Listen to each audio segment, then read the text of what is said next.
In today's episode, we are going to talk about lowering your veterinary bill because we know those vet bills can be sky high. So there are two ways to look at care when it comes to your Dogo Argentino. One is preventative and the other is reactive. If you've never been here before, I appreciate you clicking on my video. It's Nicole from Dogo Argentino USA. Remember, give me a subscription, like, comment, share, and hit the bell for notifications if you enjoy this information. So preventative care means that you are looking at ways to prevent disease, to look at it before it happens. And the other is reactive care, which once something has happened, that's when you react to that. So let's look at some common ways that you can employ both preventative and reactive care to lower your overall veterinary costs for your Dogo Argentino dog. So in terms of preventative care, one of the best things you can do is either set up a dedicated pet savings account or get pet insurance. There are pros and cons to each, and if you want to check out what that's all about, check the link in the corner for the video on pet insurance for Dogo Argentinos. So one of the best things you can do for your Dogo Argentino is to do dental care so that you don't have to have expensive dental treatments and extractions later. So dental care can be things like teeth brushing, offering rich meaty bone, which will scrape plaque off your Dogo Argentino's teeth, and generally making sure that he has or she has a good diet, because a lot of bad dental result comes from poor diet. Of course, just like with humans, you want to avoid obesity. Maintaining a good healthy weight for your dog can avoid diabetes and other health-related problems to obesity. So maintaining a good healthy weight is important.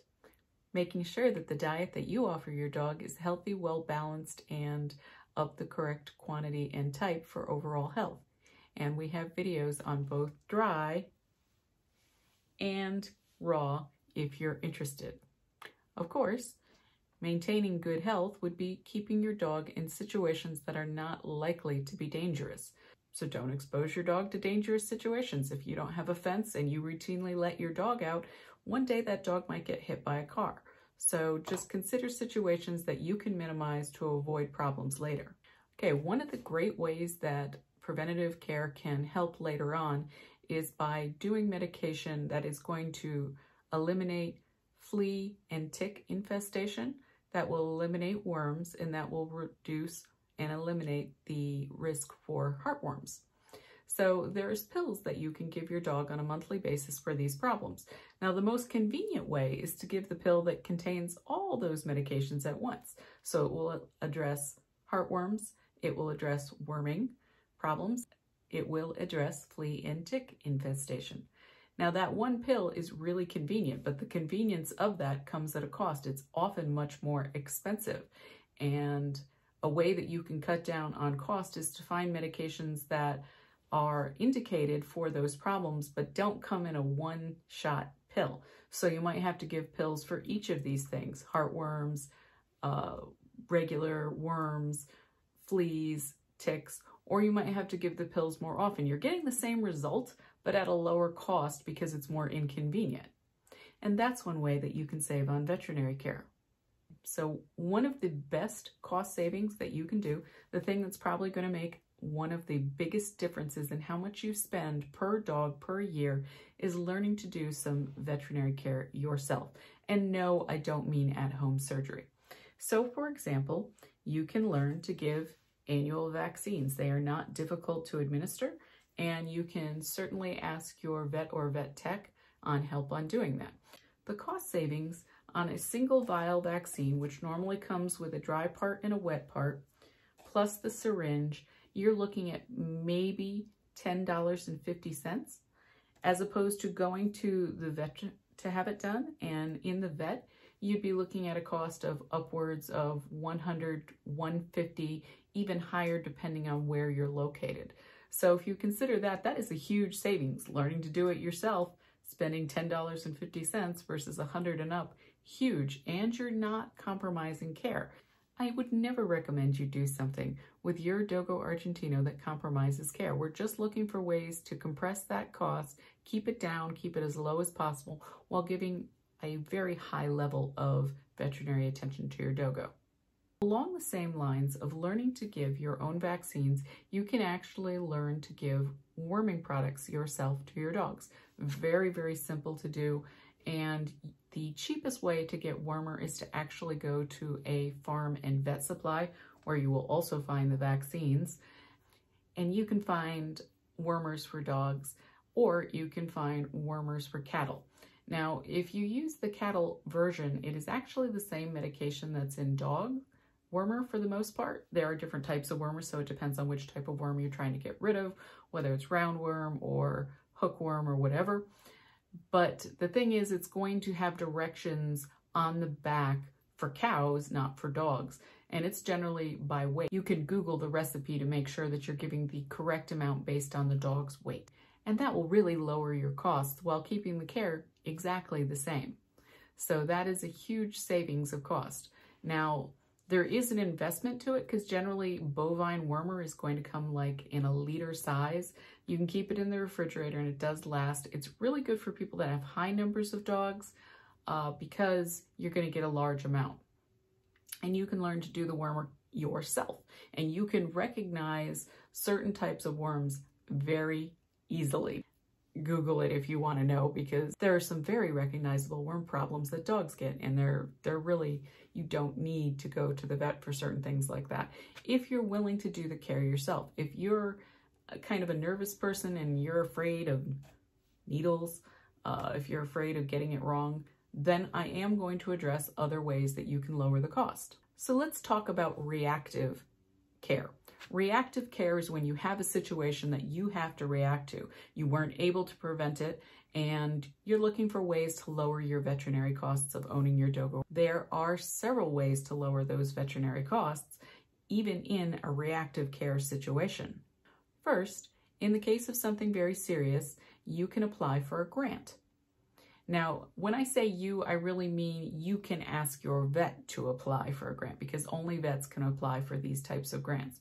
But in the case of a serious medical issue, the Helping Pet Fund is available and your vet can apply for those funds. And that can be a huge savings. Because it's a grant, you straight up don't pay that money back. You can apply for a credit card that is basically exclusively for veterinary cost. The care credit card, of course, naturally, you have to be approved for that the way you would be approved for any credit card, but that can be super helpful. The next thing is going to require just a little bit of discomfort on your part. You want to speak to the office manager or the vet in person, not over the phone, not by email, and you can ask, if you have a good working relationship with that vet, can you get a discount? Can they come up with a deferred payment? Don't be afraid to ask if a veterinary recommends a certain course of treatment to see if there is a less expensive course of treatment. So for example, let's imagine that your vet thinks it's one of two conditions and that he wants to send blood work to a lab, but the treatment is essentially the same for both. Well, don't send that out to a lab if the treatment is the same. You don't need a definitive diagnosis. Just move forward with treatment if the treatment is the same. Always be honest with the veterinarian regarding what your limitations are financially. Look, there are problems that no one could afford reasonably. So for example, if your vet says, hey, your dog has this serious condition for $20,000 to $30,000, you might extend the life of the dog by a year. Well, that might not be worth it to you. Completely impossible to do financially. And you shouldn't feel guilty, because there are things, if you were paying out of pocket for human costs, that you couldn't afford to do. If they're like, well, we can do this treatment on you or your wife or your husband, but it will cost $5 million and it will only extend their life by 6 or 7 months, and guess what? Insurance won't cover it.